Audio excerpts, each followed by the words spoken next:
โอเคตอนนี้เรามาตัดลำมันครับลำมันบรรยากาศหนาวอยู่กองกกหมักกระทันนะฮะตอนนี้คือมันหนาวเกินส่วนแล้วนะดูฟิว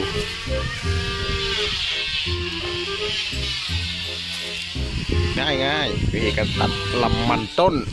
สับปะหลังคืออันนี้ก็เอาตัดเรียบร้อยแล้วเลยก็นี่ก็ส่วนที่ยังโอได้ตัดเถอะโอ้ปีนี้เห็ดร้ายปีนี้เห็ดแท้ได้ปีนี้คือบ้านของผมเองมาดูกันมาดูนี่พกไว้ตัดเมื่อวานดีนะโอ้ย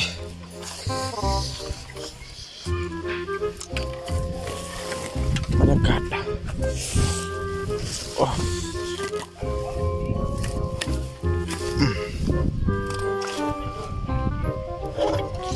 อันนี้เขาปกไว้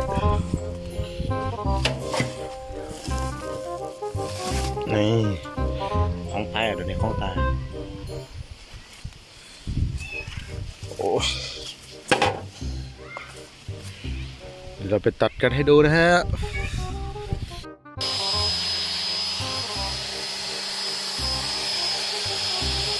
ดูนะครับทุกคนเราจะมาทดสอบด้วยตัด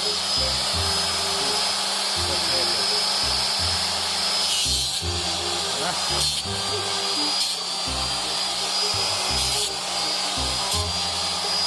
สบายสบาย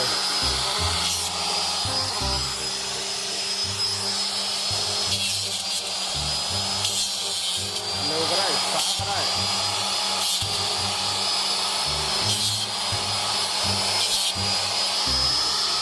ตัดได้ทิ้ง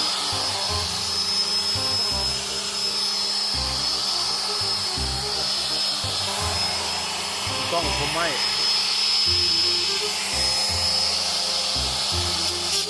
แค่2 นาทีเท่านั้นนะครับได้เยอะขนาดนี้แล้วมันอย่าเกินนะอย่าเกินนะ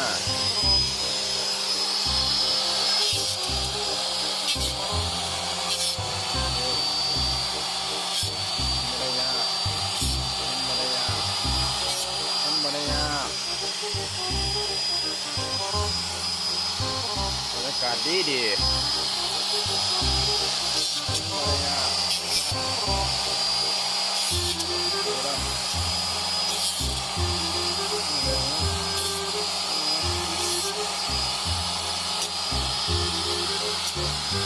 อันนี้เราจะทิ้งนะครับ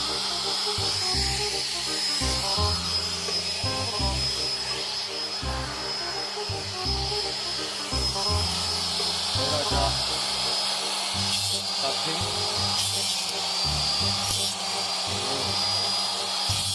ง่าย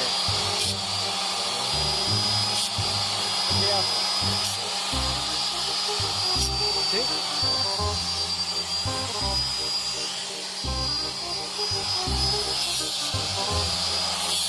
เอาทีละ2ก็ได้นะครับแต่ว่าอันนี้มือเดียวนะครับผมทีละ2ก็ได้2ก็ได้เรา2 อันเลย